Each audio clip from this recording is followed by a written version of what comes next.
কিছু অমুসলিম কিশোর তারা আজানকে ব্যঙ্গ করতেছে, আমাদের বাংলায় মুখ ভেঙ্গানো বলে আর কি, বিকৃতি করে ওরাও আজান দিচ্ছে। উদ্দেশ্য হচ্ছে আজানকে নিয়ে ঠাট্টা করা, মনে কষ্ট পাওয়ার মতো ব্যাপার না। কিন্তু বিশ্বনবী ওইখানে দেখেন কি খুঁজলেন। বিশ্বনবী খেয়াল করলেন অমুসলিম কিশোরদের মধ্য থেকে একটা কিশোরের গলাটা বড় দরাজ গলা, কণ্ঠটা বড় সুন্দর। খেয়াল করে দেখলেন যে কিছু কিশোর বেলালের আজানকে ব্যঙ্গ করে, বিকৃতি করে, কিন্তু একজনের কণ্ঠ দেখতে পাচ্ছেন না এত দূরে, কিন্তু কণ্ঠটা বড় সুন্দর, দরাজ গলা। বিশ্বনবী সাহাবীদেরকে বললেন ধরো, এগুলারে ধরো। সবগুলারে ধরে বিশ্বনবীর সামনে আনা হলো। ওরা হাঁটু কেড়ে বসে। বিশ্বনবী বললেন তোমাদের মধ্যে কে যেন ব্যঙ্গ করে আজান দিচ্ছিল, তার গলাটা বড় উঁচু, গলার বেসটা বড় মজবুত, মেলোডিয়াস, সুমধুর কণ্ঠ কে? আবু মাহজুরা বলে আমার বন্ধুরা সবাই আমার দিকে আঙ্গুল দেখায়, আমি পড়ে গেছি বিপদে। রাসূল সাল্লাল্লাহু আলাইহি ওয়াসাল্লাম বাকি অমুসলিম তরুণদেরকে ছেড়ে দিলেন, বললেন তোমরা যাও। এবার আবু মাহজুরারে পাইছে। আবু মাহজুরার চুলের মধ্যে হাত দিলেন বিশ্বনবী, মাথায় হাত দিয়ে বললেন এবার আজান দাও দেখি। আবু মাহজুরা বলে আমি তো আজান দিতে জানি না, কারণ আমি তো বেলালেরটা শুইনা দিছি, আমার তো মুখস্থ নাই, আমি তো আজান দিতে জানি না।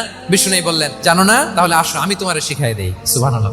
আবু মাহজুরা হাঁটু গেড়ে বসে বিশ্বনবীর মোবারক হাত আবু মাহজুরার চুলের মধ্যে। বিশ্বনবী আজানের মুআল্লিম আবু মাহজুরাকে বলতেছে ঠিক আছে তোমারে শিখাই দিচ্ছি, আমি যা যা বলবো আমার সাথে সাথে বলো, পারবা? আবু মাহজুরা বলে পারবো। বিশ্বনবী আজান দিচ্ছেন, মাথায় হাত দিয়ে আল্লাহু আকবার, আল্লাহু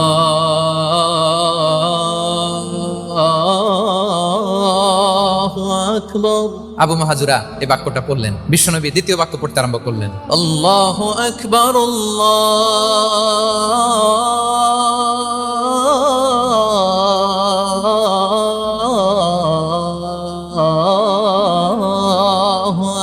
আকবার। বিশ্বনবী একটা বাক্য পরে আবু মাহজুরা পরে, বিশ্বনবী পরে আবু মাহজুরা পরে। আবু মাহজুরা কিন্তু অমুসলিম, মুশরিক। আবু মাহজুরা বলে এক একটা বাক্য পড়ি আমার কলিজাটা গলে ঠান্ডা হয়ে যায়। এতদিন মোহাম্মদকে গালি দিতাম, এখন মোহাম্মদ আমার মাথায় যখন হাত রাখছে আমার সারা শরীর ঠান্ডা হয়ে গেছে। বিশ্বনবী আজান শিখাচ্ছেন, একটা একটা বাক্য পড়ে আবু মাহজুরাও পড়ে, বিশ্বনবী পড়ে, আবু মাহজুরাও পড়ে। পুরো বাক্যগুলো যখন শেষ, আজান শেষ, আবু মাহজুরাও যখন পুরো আজান করলেন, আবু মাহজুরা বললেন এতদিন মোহাম্মদের চেহারা দেখলে আমার ঘৃণা লাগতো, আজ থেকে মোহাম্মদের চেহারার চেয়ে প্রিয় চেহারা আমার কাছে নাই। আবু মাহজুরা বললেন ও মুহাম্মদ, আজানের বাক্য তো আপনি আমারে শেখালেন, এখানেই শেষ করবেন না, আপনি আমারে পড়ায় দেন লা ইলাহা ইল্লাল্লাহু মুহাম্মাদুর রাসূলুল্লাহ সাল্লাল্লাহু আলাইহি ওয়াসাল্লাম। বিশ্বনবীর সাথে দাঁড়িয়ে উনি শাহাদা পড়ে মুসলমান হয়ে গেলেন। এবার আবু মাহজুরা বলে ইয়া রাসূলুল্লাহ, ইয়া হাবিবাল্লাহ, আমি মুমিন হয়েছি, মুসলমান হয়েছি, আপনার কাছ থেকে আজান শিখার সৌভাগ্য আমি লাভ করেছি। নবী আমার কণ্ঠের বড় তারিফ করেছেন, আপনি আমার আজানকে আপনি পছন্দ করেছেন। একটা জিনিস আপনার কাছে চাই, আপনি আমাকে মক্কার মসজিদুল হারামের মুয়াজ্জিন হিসেবে অ্যাপয়েন্ট করে দে।